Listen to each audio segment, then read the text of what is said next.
Hey guys, I'm Alex. Thanks for clicking and welcome to this lesson on phrasal verbs with put. As an intermediate student or an advanced student in English, you should be familiar a little bit with phrasal verbs. And today we're going to focus on 4 different phrasal verbs, all of which use put. Okay.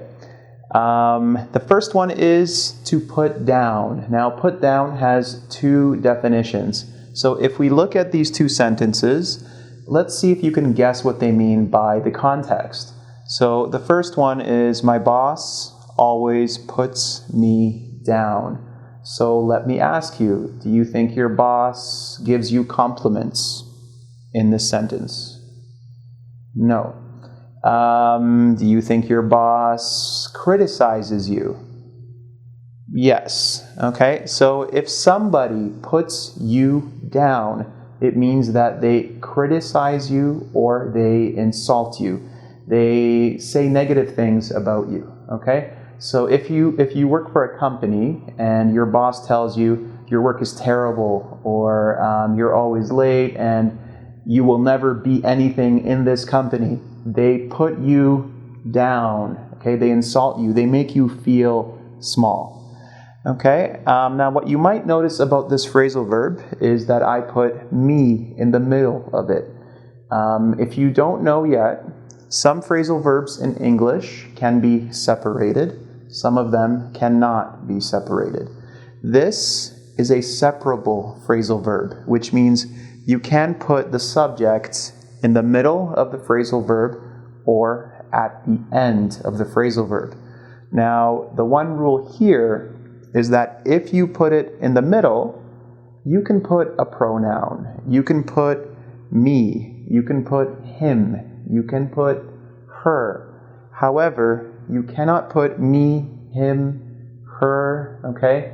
Us at the end of the phrasal verb. If you use something at the end, it must be an identified subject, like Mark, Mary, John, Jim. So you have to say, let's imagine this is not me, but this is him, and him is Mark. So you cannot say, my boss always puts down him, my boss always puts down Mark is okay. Okay? So again, to put someone down is to criticize them. The second example here is we had to put down our dog because he was sick.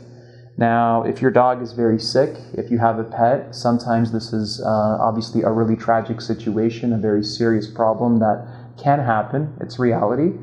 You might have to go to the veterinarian, the pet doctor, and actually ask them to put down your dog, which means to, there's no nicer way of saying it, to kill your animal. Okay, so if you put down an animal, it means that you have to kill them because they are sick or they have some kind of disease. Okay, so again, put down, it can mean to insult somebody or to criticize somebody or to kill a sick animal. Basically to show mercy, to show pity for that animal. Okay, the second phrasal verb we have with put is to put back. Now, the sentence is, could you put the milk back in the fridge?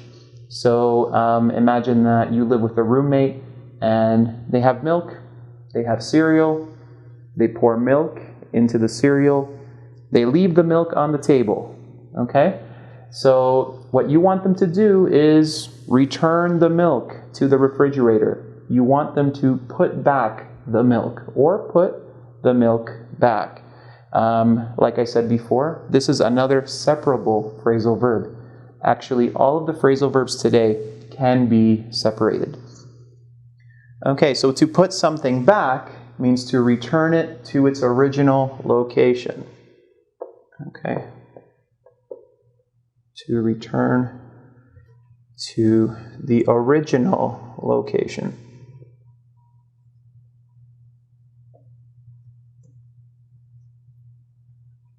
Okay, And it's usually some kind of object that you reach, you can take with your hand, and you have to put it back, return it to the original location.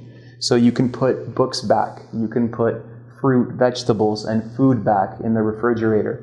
Not books in the refrigerator, books go on the bookshelf, right? Okay, the next one is put off. To put something off, in this example, she put off her interview because of an emergency.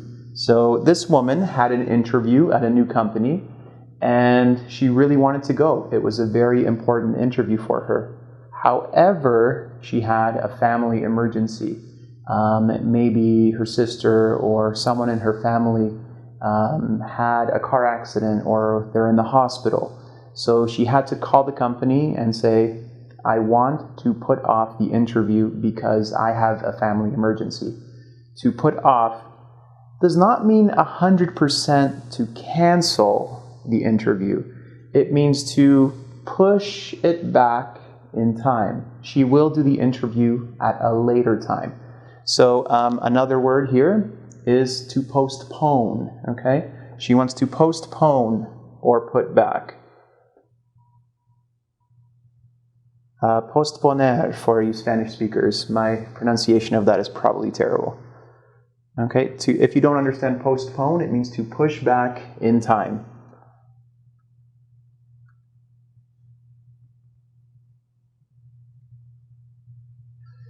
Okay, and again, you can also say she put her interview off because of an emergency. Finally, we have put up, and put up can have two meanings. The first one here, they put up a new statue in front of City Hall. Okay, so if you put up something, you can put up a building, a statue, any kind of monument that you can think of. This means to build, or a word that might make you giggle a little bit, to erect something, okay? And finally, we have, could you put me up for a night? To put someone up means to accommodate them, to give them a place to sleep and a place to eat. So if you partied, if you had a late night, and you have no place to sleep, the buses are finished, the trains are finished, everything is closed down, you can't find a taxi, you ask your friend, could you put me up for the night? Could you give me a place to sleep? Could you accommodate me?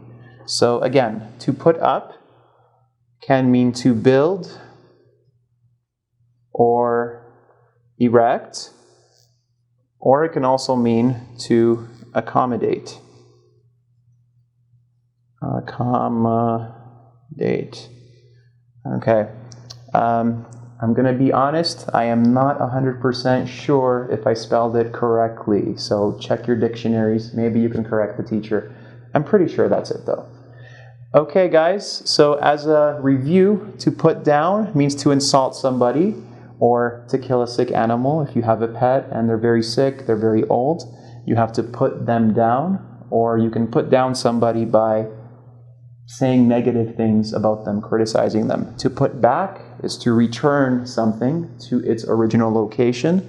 To put off something is to postpone or to push it back in time. I will do it later, like your homework. I will put off my homework until later.